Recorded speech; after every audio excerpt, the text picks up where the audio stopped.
Bienvenue à tous, je suis ravie de vous accueillir sur mon podcast. Je m'appelle Audrey Martinez, je suis créatrice de contenu et auteure de romans. Rêve d'auteur est un podcast qui est publié chaque semaine, dans lequel je livre mon expérience et mes réflexions, sans tabou et sans langue de bois. Mon but étant d'aider les auteurs à réaliser leur rêve d'écriture, aller au bout de leur projet et à vivre du métier d'écrivain.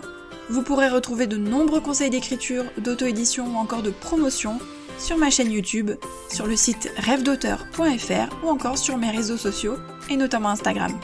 N'hésitez pas à vous abonner au podcast, à laisser un petit avis 5 étoiles pour me permettre de faire connaître mon contenu et d'aider un maximum d'auteurs. C'est parti pour l'épisode, bonne écoute! Bonjour à tous, on se retrouve pour un nouvel épisode de podcast et aujourd'hui j'avais envie de partager avec vous 6 conseils. Alors 6 conseils pour les auteurs débutants, mais j'ai envie de dire finalement 6 conseils pour tous les auteurs puisque ça fait toujours du bien d'avoir des petites piqûres de rappel sur les choses essentielles. Ce qu'il faut savoir, c'est que le métier d'auteur n'est pas un métier facile et le métier d'auteur indépendant est encore moins facile. Donc mon premier conseil, ce serait de croire en soi. Croire en soi en tant qu'auteur, croire en soi en tant que personne, croire en ses idées, croire en ses projets, croire en ses histoires et surtout persévérer. C'est-à-dire qu'il faut développer une certaine confiance en soi. C'est pas si évident, puisqu'on a plein de moments de doute, on a plein de moments difficiles, on a plein de moments où on va vraiment avoir envie de laisser tomber, on va se poser des questions, et donc le fait de croire en soi ou en ses idées ou en ses histoires, c'est ce qui va nous permettre de continuer à avancer même quand c'est difficile, et c'est ce qui va nous permettre de persévérer, de nous accrocher. Ce qu'il y a aussi, c'est que croire en ses histoires, ça permet de les promouvoir et de, les mettre en avant. C'est-à-dire que la première personne qui doit croire en l'histoire qu'on a écrite, le premier fan, en fait, c'est nous-mêmes. C'est-à-dire que si nous, en premier lieu, on ne croit pas en son histoire, on n'a pas envie de la porter, on pense qu'elle n'est pas assez aboutie, par exemple, ou qu'elle n'est pas assez bien. Dans ce cas-là, pourquoi est-ce que les autres y croiraient à notre place ? On doit être son premier fan. C'est pas de se dire je suis le meilleur et mes histoires sont absolument fabuleuses. Non, pas du tout.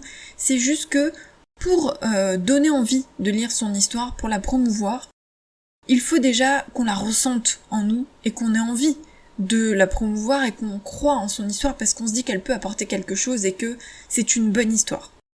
Donc mon premier conseil, c'est de croire en soi, en ses idées, en ses projets, de persévérer, de s'accrocher et de développer une certaine forme de confiance en soi, même si c'est difficile. La deuxième chose à savoir, c'est que votre roman ne sera pas parfait. C'est absolument impossible, d'autant plus que c'est difficile de déterminer en quoi un roman est parfait. Qu'est-ce que la perfection ? Donc votre roman sera imparfait, il aura ses imperfections, ses défauts, mais il aura aussi ses qualités. L'important c'est que votre roman, il soit écrit avec votre voix. Il sera original parce que c'est vous qui l'avez écrit. Vous aurez mis quelque chose d'unique dans ce roman, dans cette histoire, parce que c'est vous qui l'aurez écrit, avec votre façon de voir les choses, avec votre passé, avec vos émotions, avec votre voix. C'est ça le plus important. Il ne sera pas parfait, alors attention, quand je dis parfait et imparfait, je ne parle pas de la correction et des coquilles.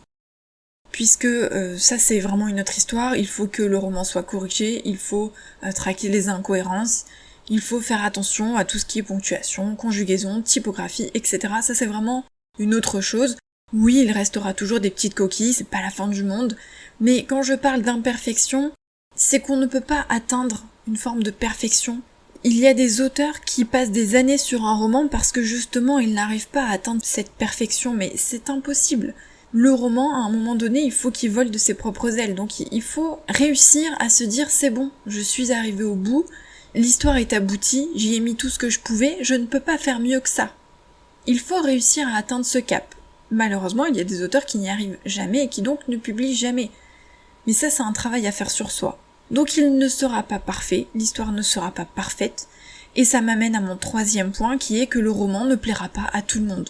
C'est un peu le pendant de ce que je viens de dire, parce que oui, le roman ne plaira pas à tout le monde. On ne peut pas avoir que des avis positifs, on ne peut pas avoir que des commentaires positifs, on ne peut pas avoir que des 5 étoiles par exemple sur Amazon. Le roman ne plaira pas à tout le monde et c'est normal, tout comme le roman ne sera pas parfait.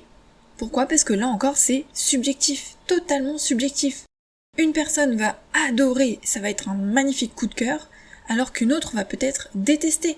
Et ça, c'est pour des raisons vraiment très subjectives et personnelles. Ça peut être le style d'écriture, la personne n'a pas accroché avec le style, pourquoi pas.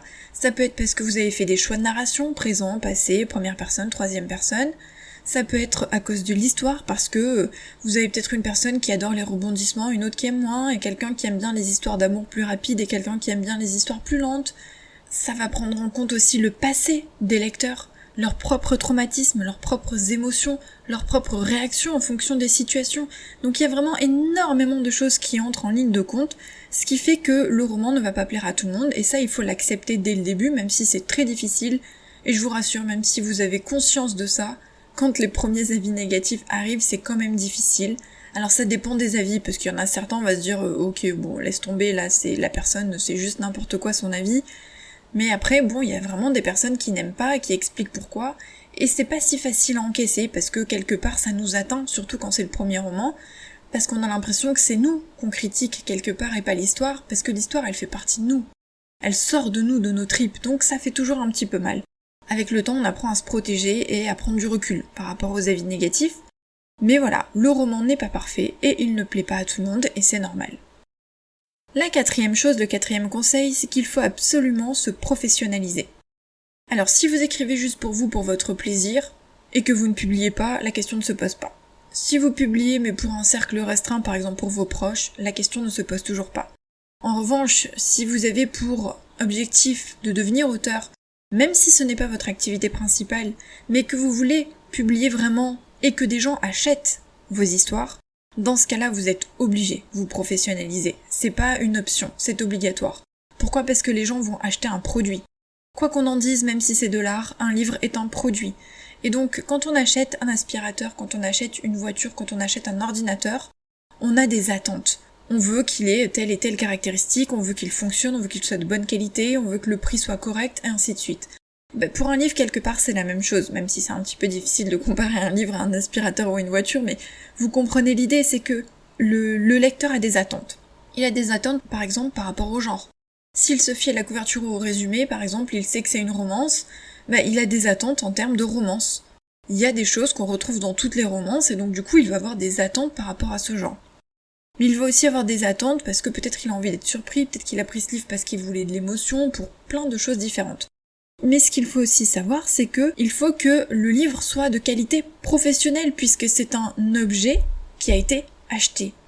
Il faut que la couverture soit de bonne qualité, il faut qu'il y ait un bon résumé, il faut que la mise en page soit nickel, il faut qu'il n'y ait pas de soucis de typographie, il faut qu'il y ait une bonne correction.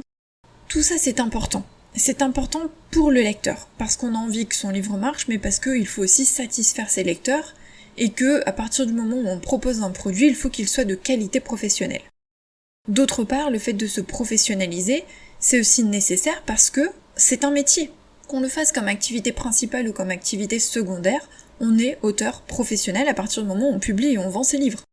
Dans ce cas-là, c'est important de se comporter comme un professionnel. On doit se professionnaliser, que ce soit en termes d'image, que ce soit en termes de contenu qu'on propose, que ce soit en termes de qualité de ses histoires.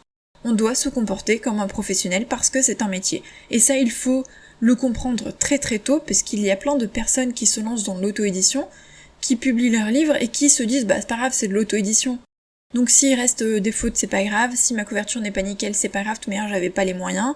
Et ce genre de pensée, ce n'est pas possible, parce que on publie et on fait payer les gens. Donc on ne peut pas se permettre de proposer des produits entre guillemets bas de gamme. Donc c'est important dès le début de le comprendre et de mettre en place des choses pour être professionnel. Alors peut-être qu'au début ce sera minime et ce sera vraiment sur des points importants comme la correction, et que plus tard on pourra se permettre de développer parce que on aura un petit peu plus de moyens, un peu plus de budget, on pourra faire plus de choses, et puis qu'on aura appris des choses aussi au fur et à mesure, forcément. Mais c'est important de se comporter comme un professionnel dès le début, avant même de publier son premier roman. Le cinquième point, et qui n'est pas des moindres, c'est de ne pas se comparer. Et ça, on en a déjà parlé, je vous invite à aller écouter mes épisodes de podcast à ce sujet. Se comparer, c'est la plaie.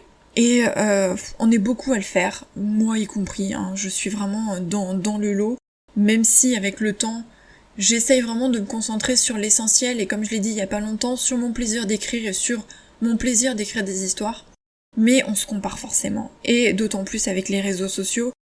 On se compare aux autres auteurs, on se compare même aux entrepreneurs, on se compare à ceux qui réussissent, on se compare à ceux qui publient plus souvent, on se compare à ceux qui ont du succès, qui vendent plus de livres, qui ont beaucoup de commentaires. On se compare de plein de manières différentes et pour plein de choses différentes. Et c'est pas évident parce que le problème c'est que si vous avez des modèles, des personnes qui vous boostent, qui vous motivent à vous dépasser et à atteindre vos objectifs, parfait. Dans ce cas-là, aucun problème. Mais si les personnes que vous suivez, je parle notamment des réseaux sociaux parce que c'est souvent le cas, mais ça peut être aussi dans votre entourage, si ces personnes-là vous font vous sentir encore plus mal, vous donnent l'impression que vous n'avancez pas assez vite, que vous écrivez mal, que vous n'êtes pas assez efficace, que vous n'êtes pas très doué, que vous n'écrivez pas assez, et ainsi de suite, dans ce cas-là, là c'est très néfaste et il faut faire du tri. Soit remettre les pendules à l'heure avec vos proches, soit carrément les dégager de votre vie, faire du tri dans les réseaux sociaux, ne suivre que des comptes inspirants, bref, se protéger un maximum pour éviter cet effet de comparaison, et aussi faire un travail sur soi, pour justement ne plus ressentir ce besoin de se comparer, et pour ne plus s'infliger ces comparaisons. Donc il y a des choses à mettre en place, ça peut prendre du temps, ça peut même prendre des années, mais c'est très important parce que on peut vite perdre le goût d'écrire et le goût de publier, on peut vite perdre pied, et vraiment avoir de grosses baisses de morale et des gros moments de doute si on se compare de trop. Donc c'est vraiment très très important de mettre le doigt sur ces choses-là. Et mon dernier conseil, qui va un petit peu avec ce que je viens de dire, c'est de bien s'entourer. Alors bien s'entourer au niveau de ses proches, les personnes qui vous disent devenir auteur c'est de la merde, mais qu'est-ce que tu vas te fourrer là-dedans, non mais de toute manière tu n'es pas capable d'écrire une histoire, et ainsi de suite, on les dégage, ça ne sert à rien, ça n'apporte que du négatif. Dans sa vie, il faut s'entourer de personnes positives, c'est super important. Et je vais pas reparler des réseaux sociaux, mais c'est la même chose. Et il faut aussi bien s'entourer dans le domaine professionnel. C'est-à-dire que c'est important de développer sa communauté. Et la communauté, moi je l'entends au sens très large, c'est-à-dire la communauté de lecteurs évidemment, puisque votre but c'est de développer votre communauté de lecteurs, c'est-à-dire les personnes qui vous suivent, qui vous encouragent, qui vous soutiennent, qui achètent vos romans, qui font votre promotion, qui parlent de vos livres, qui mettent des commentaires, etc. Mais ça vient petit à petit, forcément. Plus vous proposez de livres et de contenu, plus votre communauté va s'agrandir. Mais c'est aussi la communauté d'auteurs, puisque c'est important d'avoir des relations, des contacts avec les auteurs. Que ce soit parce que c'est important d'échanger avec des collègues, puisque oui, je le répète, on est des collègues. Donc, ça fait toujours du bien de parler, de partager avec des personnes qui sont dans le même bateau que nous, et qui vivent l'aventure d'écriture aussi, puisque c'est un métier très solitaire, donc c'est important d'avoir des personnes autour de soi. Mais aussi parce que il y a de l'entraide. Si on a des questions, si on a des soucis, que ce soit pour les couvertures, que ce soit un souci technique par exemple sur Amazon, que ce soit un souci administratif, juridique, c'est bien aussi de pouvoir demander et de recevoir des conseils ou des astuces de la part de personnes qui sont dans le même domaine professionnel que nous. Et au-delà des auteurs, il y a aussi les blogueurs, les correcteurs, les illustrateurs, des entrepreneurs pourquoi pas. C'est bien d'avoir autour de soi des personnes comme ça, qui ont des métiers qui peuvent nous aider ou non, qui sont dans le même domaine ou non, puisque des entrepreneurs ça peut être dans plein de domaines différents, mais c'est bien d'avoir des relations professionnelles, ou en tout cas de suivre ces personnes-là, de s'en inspirer, de prendre toutes les astuces et conseils qu'elles partagent, et de partager évidemment à son tour, mais c'est important de bien s'entourer au sens large, que ce soit donc les proches, le domaine professionnel ou les réseaux sociaux. Donc si je devais résumer ces 6 conseils super importants pour les auteurs débutants, mais pour tous les auteurs, c'est le premier de croire en soi et de persévérer, le deuxième de comprendre que son roman ne sera pas parfait et de l'accepter, le troisième c'est que le roman ne plaira pas à tout le monde et c'est normal, le quatrième c'est de se professionnaliser dès le début avant même la première publication, le cinquième conseil c'est de ne pas se comparer, de prendre du recul, et le sixième conseil c'est de bien s'entourer. J'espère que ces quelques conseils vous aideront. N'hésitez pas à venir commenter la publication sur le compte Instagram rêve.d'auteur. Et puis nous on se retrouve vendredi prochain pour un nouvel épisode. Bye!